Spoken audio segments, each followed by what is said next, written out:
اغتيال اللواء حسام خيرت. اللي هو حسام خيرت، نسيت اقول لحضرتك على حاجه. اتفضل يا فندم.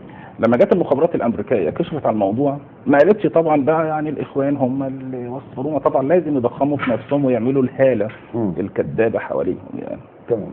قالوا ان احنا رصدنا مكالمه ما بين اللي هو عبد الرحيم الجوهري اللي هو مسؤول تطوير الصواريخ البالستيه في وزاره الدفاع، تمام، ومع اللي هو حسام خيرت وعبد القادر حلمي بيتكلموا فيها عن ماده كربونيه. عن ماده كربونيه. يعني بمعنى اصح المخابرات الامريكيه عايزه تقول ان الاجهزه المصريه كانت بتكلم الناس بتوعها في امريكا عملتوا ايه في الكربون اللي احنا عايزينه يعني. حاجه في منتهى السذاجه. تمام. وطبعا الكلام ده كله ما حصلش، ولكن هم بيحاولوا ان هم يحولوا في الموضوع علشان خاطر يعني يضخموا من نفسهم.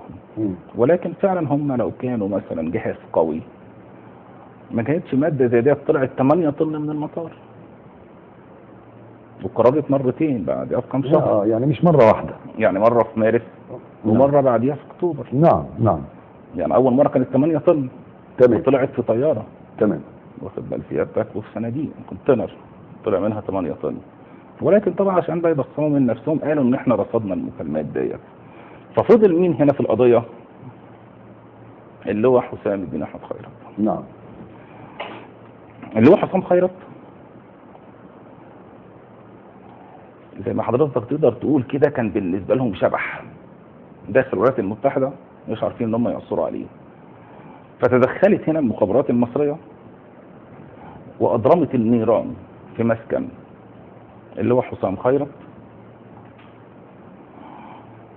وحطوا فيه جثث مشوهه، وتم اعلان وفاه اللي هو حسام خيرت، وتم تشييع جثمانه في جنازه وهميه، وتم اعلان جنازه وهميه من خلال اهله واخدوا العزاء جنازه وهميه.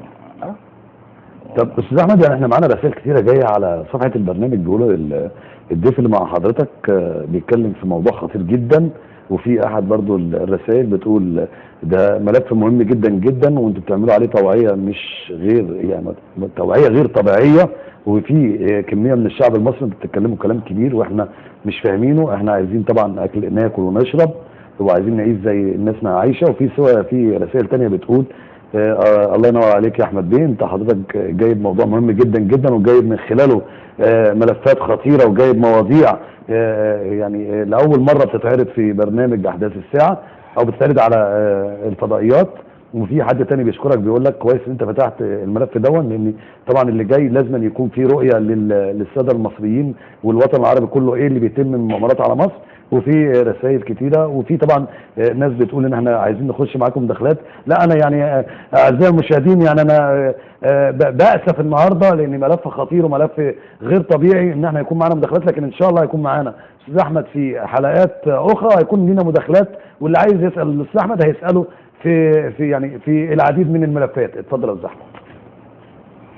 فتم خروج جثمان الوهمي اللي هو حسام خيرت، واهله اخذوا العزاء هنا، وتم اعلان وفاته والموضوع اتقفل تماما. جنازه وهميه وموضوع وهمي.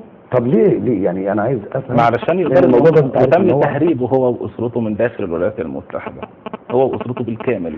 هل كان يشكل خطوره على الموساد الاسرائيلي او يشكل خطوره على الصهاينه او يشكل خطوره؟ طبعا ده راجل اخترق خط الدفاع الاول للولايات المتحده. نعم. اخترق الخط الدفاعي الاول للولايات المتحده وهو يعني مقيم في امريكا. كان هو في الوقت ده كان ملحق العسكري في النمسا. وبعد كده تم تكليفه الولايات المتحده في واشنطن في السفاره المصريه في واشنطن. فالراجل قدر ان هو يخترق من خلال مجموعته الصف الاول للولايات المتحده. ففاضل ايه تاني اكتر من كده؟ طب يعني قعد فتره بص يا احمد، يعني اللي هو حسام خيرت قعد فتره كبيره في حاله اختفاء تاني. وبعد كده ظهر مره واحده. ظهر بعد كده في 2012 في انتخابات رئاسه الجمهوريه. نعم. لماذا ظهوره في 2012؟ هل يعني بيهدم من موازين؟ رساله مخابراتيه. رساله مخابراتيه. نعم. ان احنا قدرنا ان احنا نطلع الراجل من وسط بلدكم باسرته كامله. يعني مش هو لوحده، لا ده هو واسرته واطراف ثانيه كمان كانت في القضيه. يعني لما تم اعلان